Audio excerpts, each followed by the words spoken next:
Hello, welcome back to my channel. ಅಮ್ಮನ ಕೈ ರುಚಿಗೆ ಸ್ವಾಗತ. ಇವತ್ತು ಪೂರಿಗೆ, ಚಪಾತಿಗೆ ಎಲ್ಲಾಗೂ ಸೆಟ್ ಆಗುವಂಥದ್ದು ಒಂದು ಸಿಂಪಲ್ ಬಟಾಣಿ ಆಲೂಗೆಡ್ಡೆ ಹಾಕಿ ಗ್ರೇವಿ ಮಾಡೋದು ಹೆಂಗೆ ಅಂತ ತೋರ್ಸೋಕ್ಕೆ ಏನು ಬಂದಿದ್ದೀನಿ ನೋಡಿ. ಇದು ಬಟಾಣಿ ಆಲೂಗೆಡ್ಡೆ ಆಲ್ರೆಡಿ ಉಪ್ಪಾಕಿ ಬೇಯಿಸಿಟ್ಕೊಂಡಿದ್ದೀನಿ. ಹಸಿಮೆಣಸಿನ್ಕಾಯಿ, ಕೊತ್ತಂಬರಿ ಸೊಪ್ಪು, ಟೊಮೊಟೊ ಹಣ್ಣು, ಈರುಳ್ಳಿ, ಇದು 1-2 ಸ್ಪೂನು ಕಡಲೆ ಹಿಟ್ಟು.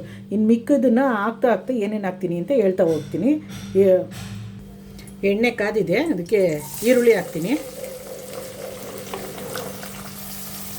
5 ಹಸಿಮೆಣಸಿನ್ಕಾಯಿ, ಸ್ವಲ್ಪ ಕರಿಬೇವು, ಇದಿಷ್ಟನ್ನು ಚೆನ್ನಾಗಿ ಫ್ರೈ ಮಾಡ್ಕೊಂಬಿಡೋಣ. ಪೂರಿಗೆ, ಚಪಾತಿಗೆ, ದೋಸೆಗೆ, ರೊಟ್ಟಿಗೆ ಎಲ್ಲದಕ್ಕೂ ಚೆನ್ನಾಗಿರುತ್ತೆ ಇದು. 1 ಸ್ಪೂನು ಶುಂಠಿ ಬೆಳ್ಳುಳ್ಳಿ ಪೇಸ್ಟು. ಇದು ಸ್ವಲ್ಪ ಹಸಿ ವಾಸನೆ ಹೋಗೋ ತನಕ ಚೆನ್ನಾಗಿ ಫ್ರೈ ಮಾಡೋಣ ಇದನ್ನು. ಶುಂಠಿ ಬೆಳ್ಳುಳ್ಳಿ ಪೇಸ್ಟು ಫ್ರೈ ಆಗಿದೆ. ಈಗ ಟೊಮೊಟೊನ ಹಾಕ್ಬಿಡೋಣ ಇದಕ್ಕೆ. ಬಟಾಣಿ ಆಲೂಗೆಡ್ಡೆ ಬೇಯಿಸಿದಾಗ ಉಪ್ಪು ಹಾಕಿದ್ದೀವಲ್ವ, ಈಗ ಈ ಮಸಾಲೆಗೆ ಎಷ್ಟು ಬೇಕಷ್ಟು ಸ್ವಲ್ಪನೇ ಉಪ್ಪು ಹಾಕೊಳ್ಳಿ, ಸಾಕಿಷ್ಟು.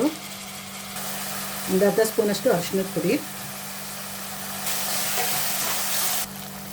ಇದು ಮಟನ್ದು ಮೀಟ್ ಮಸಾಲ ಪೌಡ್ರು ಅಂತ 1 ಸ್ಪೂನ್ ಹಾಕೋಣ. ಅರ್ಧ ಸ್ಪೂನು ಜೀರಿಗೆ ಪೌಡ್ರು, ಹುರಿದು ಪುಡಿ ಮಾಡಿಟ್ಟಿರೋ ಅಂಥ ಜೀರಿಗೆ ಪೌಡ್ರು. 1 ಗ್ಲಾಸ್ ನೀರು ಹಾಕ್ತಾಯಿದ್ದೀನಿ ಇದಕ್ಕೆ. ಬೇಯಲಿ, ಇದು ಸ್ವಲ್ಪ ಹೊತ್ತು ಮುಚ್ಚಿಬಿಡೋಣ ಇದನ್ನು. ಮಸಾಲೆ ಎಲ್ಲ ಬೆಂದಿದೆ ನೋಡಿ.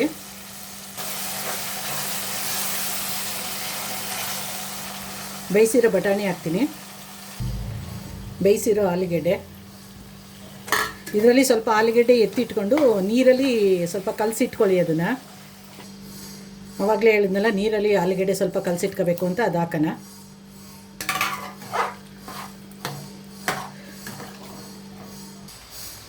ಕಡಲೆ ಹಿಟ್ಟು ತೋರಿಸಿದ್ನಲ್ಲ ನೋಡಿ, ಅದು ನೀರಲ್ಲಿ ಗಂಟಿಲ್ದಂಗೆ ಕಲಸಿ ಹಾಕಬೇಕು. ಇದು ಮಸಾಲೆ ರುಬ್ಬುವಂಗಿಲ್ಲ, ಏನಿಲ್ಲ ನೋಡಿ, ಎಷ್ಟು ತಿಕ್ಕಾಗಿ ಬಂತು ಗ್ರೇವಿ ಅಂತ.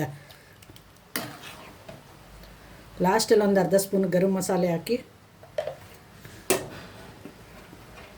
ಕೊತ್ತಂಬರಿ ಸೊಪ್ಪು.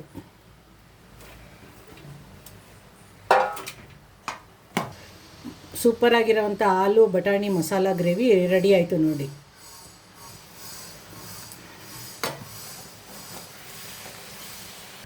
ಸಿಂಪಲ್ ಆಲೂ ಬಟಾಣಿ ಮಸಾಲ ಗ್ರೇವಿ ರೆಡಿ. ಪೂರಿ ರೆಡಿಯಾಗಿದೆ. ಯಾರೆಲ್ಲ ನನ್ನ ಚಾನಲ್ ನೋಡ್ತಿರೋ ಸಬ್ಸ್ಕ್ರೈಬ್ ಮಾಡೋದನ್ನು ಮರಿಬೇಡಿ. ಸಬ್ಸ್ಕ್ರೈಬ್ ಮಾಡೋಕ್ಕೆ ಮುಂಚೆ ವಿಡಿಯೋ ನೋಡಿ ಆಮೇಲೆ ಸಬ್ಸ್ಕ್ರೈಬ್ ಮಾಡಿ, ಇಲ್ಲಾಂದರೆ ನೀವೇನೇ ಸಬ್ ಮಾಡಿದ್ರೂ ಅದು ರಿಟರ್ನ್ ಹೋಗ್ಬಿಡುತ್ತೆ. ಆಲೂ ಬಟಾಣಿ ಮಸಾಲ ಗ್ರೇವಿ ರೆಡಿ.